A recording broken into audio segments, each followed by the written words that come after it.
rero nagira mbwira abantu bajya bakunda kurota indege, mbabwire yuko indege isobanura ibintu bitatu, ariko biterwa n'uburyo wayirose.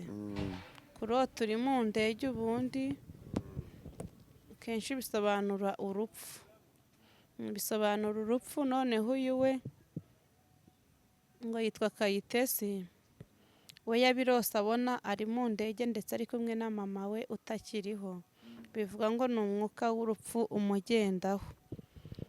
Rero uba ugomba gusenga kugira ngo umwuka w'urupfu uve ku buzima bwawe, kuko hari igihe umuntu ava mu mubiri ariko igihe kitageze, ahubwo ari satani ije kumwiba, kuko ntabwo igihe cyawe kigeze warota indege, ahubwo warota ikanzu nziza, warota uguruka, warota ibindi, ariko kurota